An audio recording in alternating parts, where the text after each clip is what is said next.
Over the last 25 years, I've had the privilege of interviewing and highlighting some truly interesting people. I mean, everyone who is anyone, both the famous and the infamous, from presidents and their first ladies to kings and queens, movie stars and pop stars, captains of industry, heads of state, sports personalities, innovative entrepreneurs, and some pretty fascinating everyday people. Today, I am proud to introduce you to Selina Ellis, an adult daycare expert who provides her clients with a place to go have fun, interact with other people, and feel loved.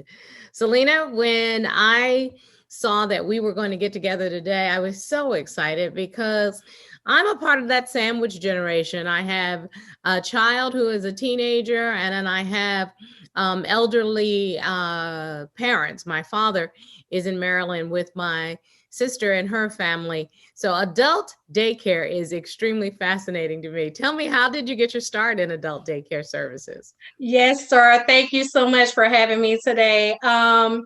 Well, initially, I started as a certified nursing aide myself, providing care services to clients.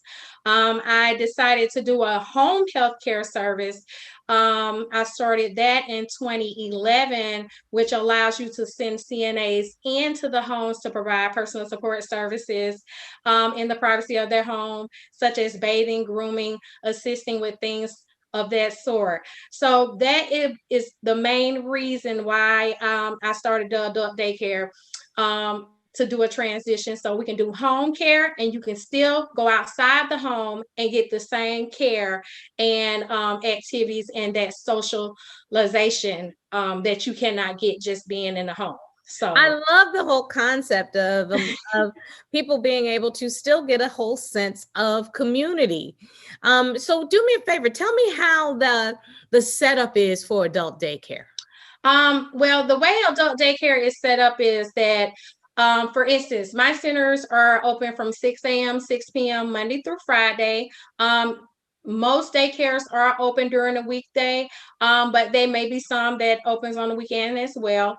They're put in place to assist families that work and have elderly and disabled Mhm. or physically limited people or persons, so they'll have somewhere to go during those day hours, so they're not alone and they're still able to get that quality of care they would as being in their home. So it's sort of like if you think about a child's daycare, you drop your child off for daycare in the morning, they're getting taken care of, they're getting that socialization, they're learning, and getting that everything that they would need, and then you pick them up in the afternoon. So it's sort of the same concept as that. So I kind of, that's the best way I can explain it, just overall general concept of how that takes place. But when they get there, we at this point, because we have COVID-19 in place, we check temperatures, we check vital signs, we sign them in,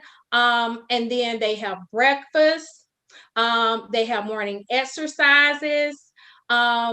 Some of the things that we also do there, if we have clients that have physical limitations, we assist them with changing medications. We have a registered nurse on staff. So you are also getting healthcare needs assisted as well. So we have people that are diabetic, things of the sort.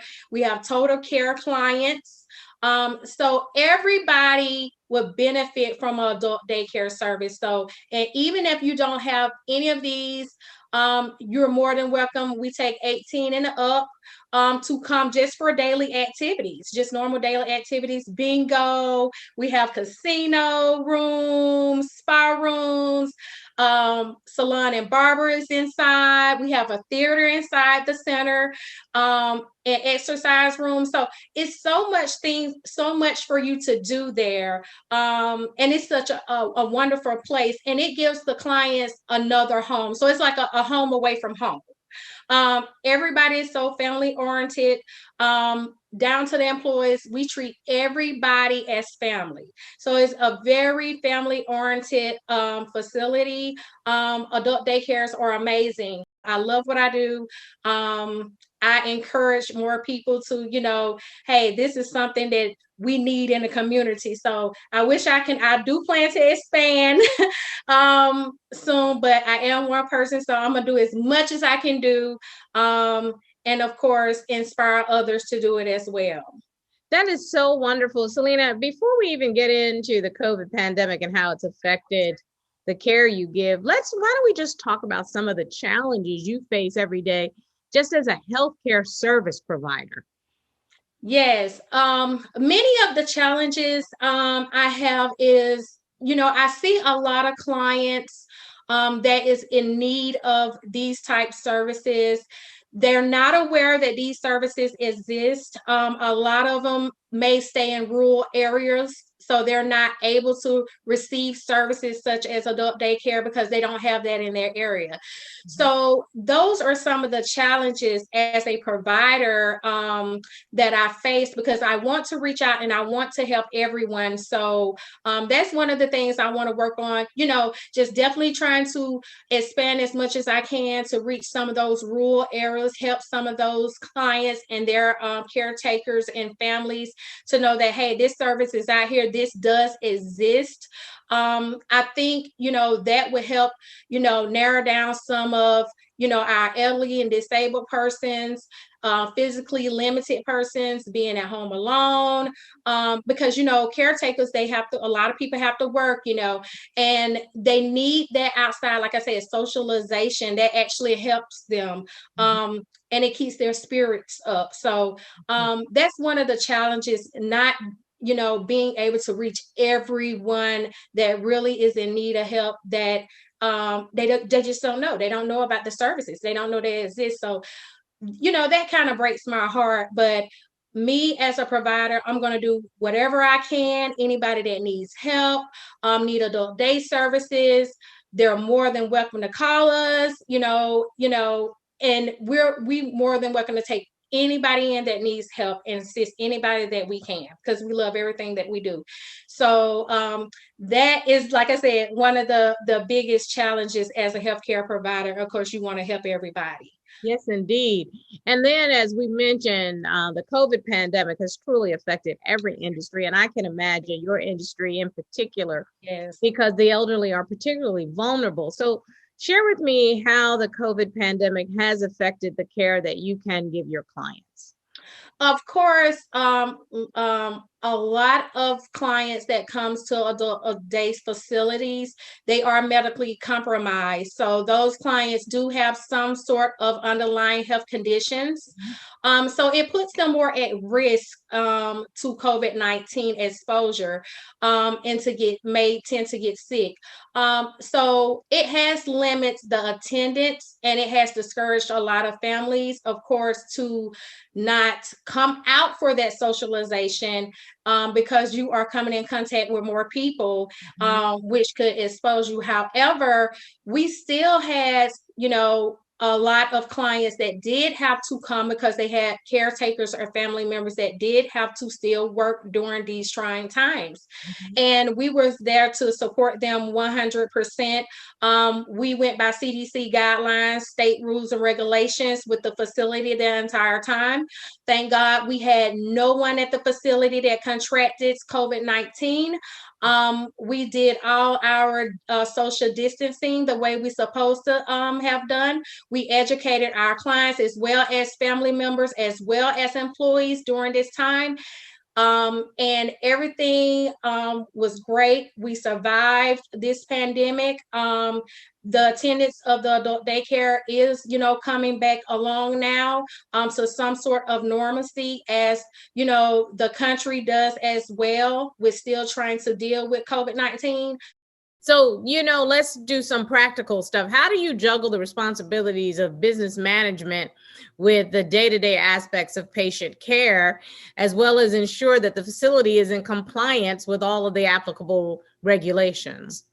Right. So that's where your employees come in. Like I said, all of my employees, we work as a family. Everybody is great. Everybody does their job. So Everybody make sure that the clients are taken care of, the building's disinfected, clients' vital signs are being taken on a regular basis. As far as juggling back office, making sure rules and regulations are consistent, we're compliant with state. Everybody chips in and do that. I work directly with the state as well. We have provider meetings scheduled on a quarterly basis. So we just keep make sure that we are always on top of new things that's happening, just new rules, new regulations, new guidelines. So that's one of the things we do. Make sure we have provider meetings on a regular basis, and we keep close communication with state rules and regulations. Yeah, I just love hearing how passionate you are about this work. Where did you find the passion to go into this current line of work? I always had that passion to help others. I love to see smiles on people's faces. I love to see people happy. So this line of work is one of the most hands-on, interacting line of work you can basically do. In-home health, adult daycare, these things are great. You can have fun with the clients. I dance with them. I play games with them. It's just something that comes natural.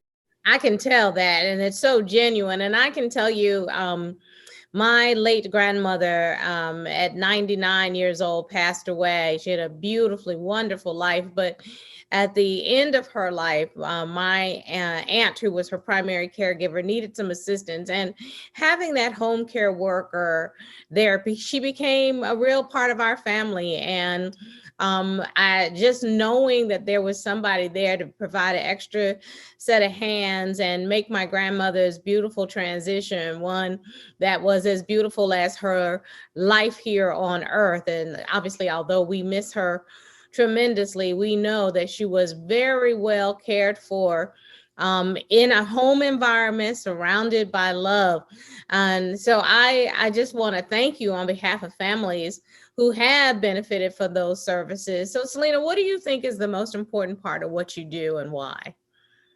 The most important part of a role like this and just caring for a person is just that, Mhm. having that compassion and loving someone and making them feel loved, let them know they're loved, let them know someone cares about them.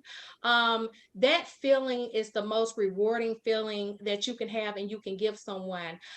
Just the act of kindness, opening up a door, whether they're elderly or not, just that act of kindness is the most rewarding thing you can do. It could change somebody's life that could be having a bad day, or they may feel down and depressed, and because you showed that act of kindness, because you took the time out and showed them love and compassion, that can make a difference in someone's life. I So completely agree, my love. I completely agree. As we come to a conclusion of what has just been a joyous conversation, what's the one thing you'd like the viewer of this video feature to walk away with? I would love for the viewers to take just helping other people, showing that act of kindness. I want them to take that and use that in the everyday life, and just know that just a simple smile can, just walking by somebody and smiling at them, if they drop some, let me help you, opening up a door. Just a simple act of kindness can make a world of difference in somebody's life and lighten up their day. And if you take that with you, then you will help a lot of people as well as yourself. So that's one thing that I would like for the viewers to take.